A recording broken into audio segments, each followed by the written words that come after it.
நல்ல மாலை பொழுதில் இனிமையான வணக்கங்களை உரித்தாக்கி கொண்டு நீண்ட நேரம் எடுக்க மாட்டேன். இன்னும் 3 புத்தகங்கள் குறித்த விவரங்கள் இருக்கிறது. என்னை பற்றி ஒரு அறிமுகம். என்னை பற்றி பெரிதாக சொல்வதற்கு ஒன்றுமில்லை.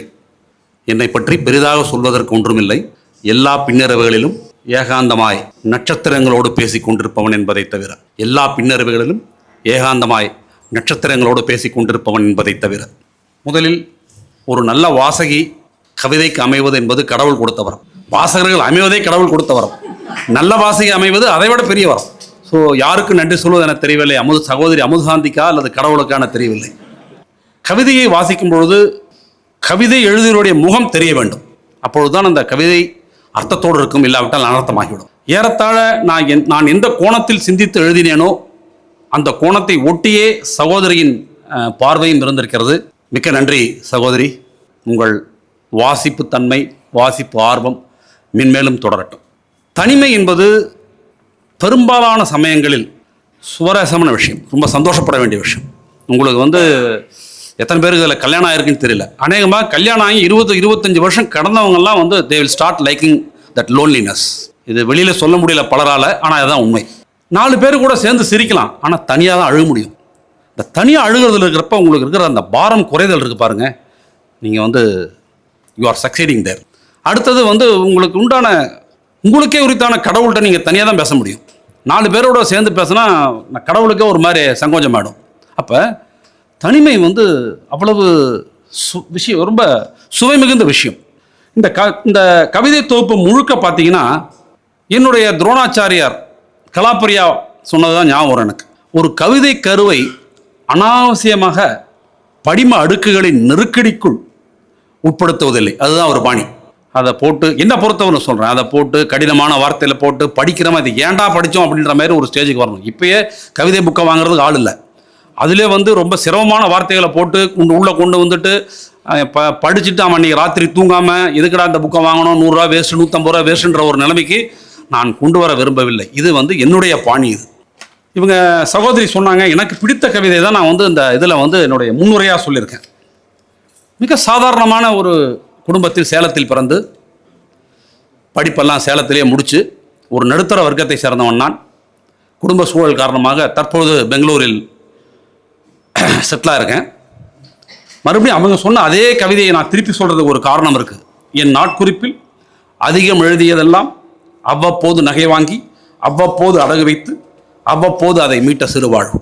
இது அநேகமாக எல்லா மத்தியதர வர்க்கமும் அனுபவிக்கக்கூடிய ஒரு விஷயம்தான். அது எல்லாருக்கும் காதல் இருக்கும். இந்த காதலில் நிறைய அருண் முதல்ல பேசினப்ப என்கிட்ட சொன்னார், சார் காதல் கவிதை எல்லாம் நல்லா இருக்குன்னு. அவர் வயசு அப்படியா இல்லை நான் என் வயசு அப்படியான்னு தெரியல. இந்த காதலிச்சு ஜெயிக்கிறத விட காதலிச்சு தோக்குறது நல்ல விஷயம். நமக்கு சுமை கம்மி. காதலிச்சு ஜெயிச்சிட்டோன்னா அருண் ரொம்ப கஷ்டம் லைஃப்பில். ஒரு பழைய காதலை நினச்சி பார்க்குறது தனிமை தேவை. 4 பேரோட உட்காந்திங்கன்னா அந்த பழைய காதல், அதுவும் தோற்ற காதலாக இருக்கணும், ஜெயித்த காதலாக இருக்கக்கூடாது, தோற்றுக்கணும் காதலை. துருவேறிய கிணற்று ராட்டினமென சுழன்று கொண்டிருந்தது மனது. துருவேறிய கிணற்று ராட்டினமென சுழன்று கொண்டிருந்தது மனது. குருவி போல ஒரு கீச் சத்தத்தோடு. உங்களுக்கு ஒரு பழைய ஆளுங்களுக்கு ஒரு கிணறு ஞாபகம் வரணும், துருவேறிய அந்த ராட்டினம் ஞாபகம் வரணும். அதை போய் பார்க்குறப்பன்னு பார்த்தீங்கன்னா ஒரு குருவி உள்ளே கூடு கட்டிருக்கு, வெளியில் வரும். குருவி போல ஒரு கீச் சத்தத்தோடு விருட்டென்று வெளியே வந்தது பழங்காதல் ஒன்று. இதை அநேகமாக காதலிச்சு தோத்தவங்களுக்கு இந்த தோணும். எனக்கெல்லாம் ஒரு 4-5 காதலில் நான் தோற்றுருக்கேன் அருண். அதனுடைய பாதிப்பில் இதில் நிறையா அதில் எழுதியிருக்கேன். கம்மிங் டு த மேட்டர், இதில் ஒரு முறை கல்யாண்ஜி வாட்ஸ்அப் மெசஞ்சரில் நான் உரையாட வேண்டிய ஒரு தருணம் வந்தது.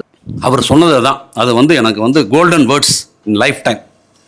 அவரவர்க்கு தோன்றிய விதத்தில் எழுதி கொண்டே போவோம், செய்வன திருந்தச் செய்வோம் அல்லது செய்ய முனைவோம்.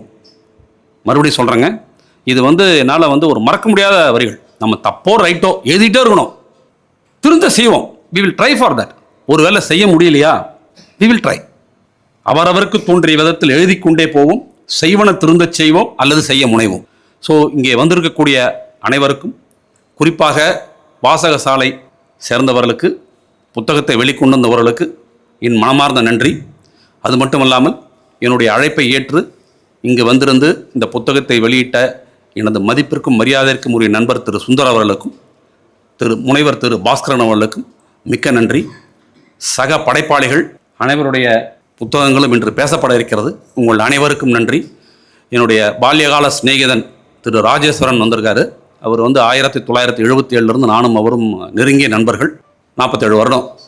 அவருக்கு மற்ற பல வேலைகள் இருந்தாலும் கூட எனக்காக அவர் இங்கே வந்திருக்காரு. அது மட்டுமல்லாமல் உங்கள் அனைவருக்கும் இந்த நிகழ்விற்கு சிறப்பித்தமைக்கு நன்றி. எழுதுவோம், எழுதி கொண்டே இருப்போம், செய்வோம், செய்வன திருந்தச் செய்வோம் என்று கூறி விடைபெறுகிறேன். வணக்கம்.